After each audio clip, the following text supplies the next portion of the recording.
All right, let's talk about the controversy surrounding America's Next Top Model.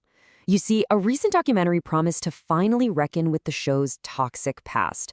But for a lot of people, it did the exact opposite, and it has reignited this massive conversation about accountability. And to really get a feel for the backlash, you just have to look at what fans are saying. This quote, it pretty much captures how so many viewers felt, like the documentary completely and maybe even purposefully missed the point. So what exactly went down? This documentary was supposed to address all those super controversial moments from the show's history.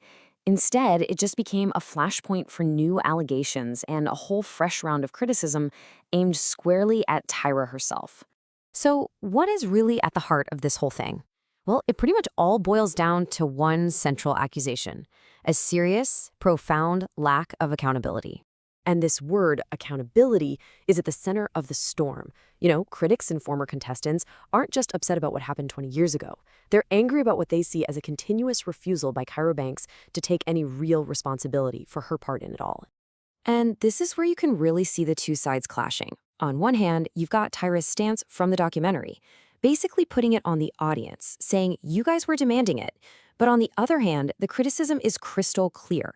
As the executive producer, the buck stopped with her, and critics say blaming the viewers just looks like a way to dodge that responsibility. Okay, let's really dig into this with our first case study. We're going to take a look back at what is, without a doubt, one of the most infamous moments in the history of reality TV. I mean, who hasn't seen this clip, right? It's iconic. In the documentary, they replay this moment, and Tyra does admit that she went too far. It's a small admission, sure, but it's something. It's an acknowledgement that her reaction was over the line. But that is not the whole story, not even close. The contestant on the receiving end of that outburst, Tiffany Richardson, wasn't actually in the documentary. And she has a very different memory of what happened, claiming the whole thing was heavily edited and that Tyra was way, way worse off camera. And this is where that idea of what we saw versus what really happened becomes so important. What we saw on TV was shocking enough, but these details suggest something much darker was going on behind the scenes. Crew members were supposedly scared.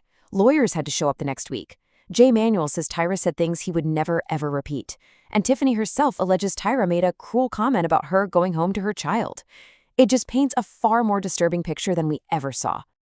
All right, just a heads up, this next part gets into some really heavy, sensitive material. It highlights what many people consider one of the most disturbing stories to ever come out of the show's long history. So, back in Cycle 2, a contestant named Shandi Sullivan was at the center of what is now being called an alleged sexual assault. The story is just chilling. Shandi was heavily intoxicated, later saying she was completely blacked out and way too impaired to consent to anything. But the crew filmed the encounter anyway, and the show then edited it and framed it for millions of viewers as a simple story about a girl cheating on her boyfriend. And that title right there, The Girl Who Cheated, it just says everything, doesn't it? It gets right to the core of the criticism. A deeply traumatic event, a potential crime, was basically fed into the reality TV machine and came out the other side repackaged. It was given a simple, dramatic label and sold as primetime entertainment. Critics argue this was putting ratings way ahead of a contestant's basic safety. So in response to these allegations coming back up, Tyra's team put out a statement distancing her from the incident. But here we go again, critics immediately point back to her title.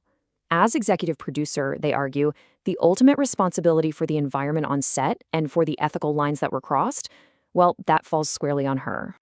It wasn't just the contestants who felt the fallout.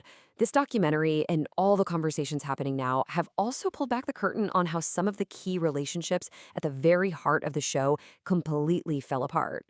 Just take a look at what happened with creative director Jay Manuel. I mean, these two went from being such close friends that they watched the show's premiere together in his apartment to a professional relationship that got so toxic that Jay claims by Cycle 9, Tyra would only speak to him when the cameras were rolling. The whole friendship just dissolved, and it all ended with him being fired after Cycle 18. Look at this number. 1. What does it mean? Well, according to reports, that's the number of text messages that runway coach Miss J. Alexander got from Tyra Banks after he had been in a coma for 5 months. Just one single text. J. Manuel's take on this offers a really interesting theory, a potential explanation for all this. He suggests there's this pattern of behavior, that Tyra avoids these tough conversations because deep down, she's afraid to face certain things. He argues it's not just about public accountability, but it extends to her personal and professional life too. So where does that leave us? After all these scandals have resurfaced, after the new allegations, and the huge wave of criticism, what on earth does the future hold for America's next top monarch? And then, in a move that honestly just left a lot of people scratching their heads, Tyra used the final moments of this very documentary, the one that was supposed to be about addressing past harms, to tease a brand new season of the show. And really, that question from a commenter just sums it all up, doesn't it? It perfectly captures the skepticism and the worry that met her announcement. In a climate that's demanding accountability for the past, the idea of a future for the show leaves us with this one big, unresolved question. Has anything actually been learned?